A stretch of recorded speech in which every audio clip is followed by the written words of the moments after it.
तो मित्रों, रात्रि हमारी किसान परिवार में बहुत शानदार गुजरी। शानदार आवभगत की सुबह हमारे सब साथी चाय पी के तैयार हो गए चलने को। हम चल दिए और बड़ी प्यारी मॉर्निंग, बहुत प्यारा सूर्योदय। बीच में एक जगह वो दुल्हन को कुछ दक्षिणा देती है, देवी नियम है उनका, तो वो दी।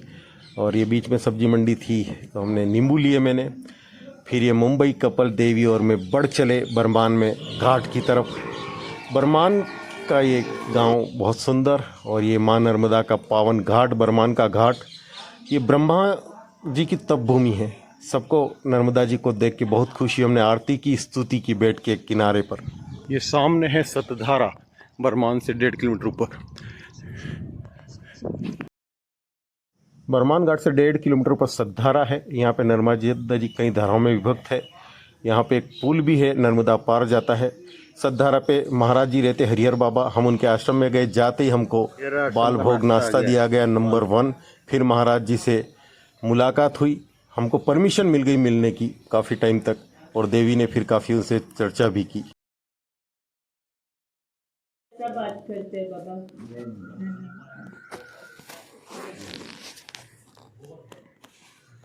हरिहर बाबा बहुत उच्च स्थिति के संत हैं, सिद्ध संत कह सकते हैं। उनके दर्शन और उनके सत्संग से हमको बहुत आनंद हुआ। हम बड़े उत्साह से आगे के लिए बढ़ गए। हालांकि वो भोजन करके जाने के लिए बोल रहे थे, रुकने के लिए बोल रहे थे। खैर हम थोड़े आगे बढ़ गए। एकदम नर्मदे खेतों के बीच रहने वाले परिवार ने हमको देखा, धूप में चल रहे तो बुलाया, प्रेम से काली चाय वगैरह पिलाई। और फिर जैसे हम बाहर निकले तो इतनी ठंडक। और फिर किसी ने हमको कहा, आप रोड से मत जाइए, पगडंडी से खेतों के बीच आप सीधे धुआंधार शॉर्टकट पड़ेगा। मित्रों, इस समय गर्मी इतनी भयंकर पड़ रही थी, मुझे प्यास लगी थी, पानी नहीं था, तो मैं शॉर्टकट से माँ नर्मदा जी के किनारे पहुंच गया। साथी लोग कुछ पीछे थे, मैंने यहाँ पे जल पिया। और ये यहाँ पे डैम बन रहा है सामने, और रेत इतनी भयंकर गर्म थी यहाँ, क्या अभी भी लगभग 1 किलोमीटर है आश्रम धुआंधार वाला। तो मित्रों, भरी दोपहर में हम धुआंधार के इस आश्रम पे पहुंचे। रहने की व्यवस्था तो अच्छी थी यहाँ पे, लेकिन ये जो बाबा जी टाइप व्यक्ति थे, इन्होंने कहा हाँ भोजन थोड़ा रखा है और बना देंगे वगैरह, केवल बातें करते रहे। लास्ट में हमने कहा भैया हमको दे दो, कुछ बना दे, हंसते रहे वगैरह, कुछ इन्होंने व्यवस्था नहीं की। तो फिर मैंने देवी जी से कहा चलिए आगे चलते हैं। मुंबई कपल वहीं थे और फिर हम यहाँ से आगे निकल गए।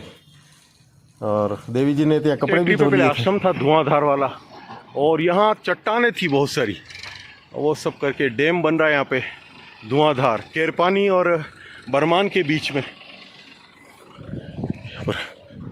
ये खड़ी है देवी जी, हम निकल रहे हैं आगे।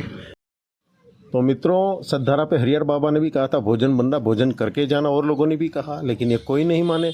नहीं, हम तो सतधारा पे करेंगे, सतधारा पे, और सतधारा पे फिर मिलेंगे। ऐसे ही होता है।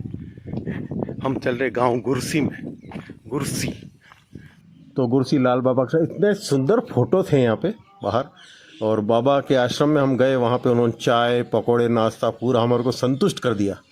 थोड़ी राहत महसूस हुई। वहाँ कुछ देर रुकने के बाद फिर आगे बढ़े हम। बजाय 4:15 और ठंडी ठंडी हवाएं चल रही है, और हम निकल चुके गुरसी से आगे फिर पानी के लिए। वाह, क्या बढ़िया प्यारा बोर्ड दिखा है, एरो वगैरह सब। यहाँ से 6 किलोमीटर होगा लगता है, केर पानी। इतने प्यारे हनुमान जी, भोलेनाथ, बड़ा भारी पेड़, और ये माँ नर्मदा। फिर हम थोड़े चलने के बाद ऐसी जगह पहुँचे, हनुमान जी का स्थान था, भोलेनाथ का मंदिर था, बड़ा भारी पीपल का पेड़, और बिल्कुल नर्मदा के तट पे। यह आश्रम किसी बहुत ही उच्च स्तर के महात्मा का रहा होगा कभी। अभी यहाँ हमको कोई नहीं दिखा। हमारे सब साथी मेरे वो थोड़े बाथरूम के लिए इधर उधर चले गए थे, मैं बैठा इंतजार करता रहा। फिर वो सब आए, फिर हम यहाँ से आगे के लिए बढ़ गए।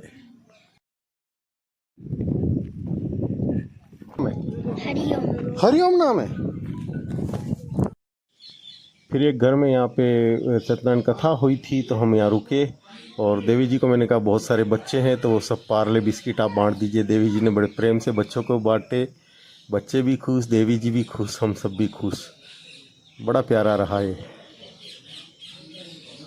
देवी जी बच्चों से बहुत प्रेम करती है। पानी भरा हुआ है, और हमको आगे से नाला क्रॉस करना है। देखते हैं, अगर जल होगा, पानी होगा तो फिर हमको अपने जूते और मोजे खोलने पड़ेंगे।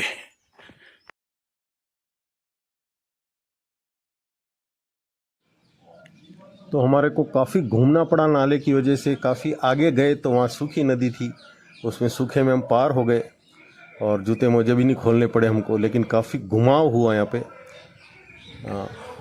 लेकिन फाइनली हमने क्रॉस कर लिया था।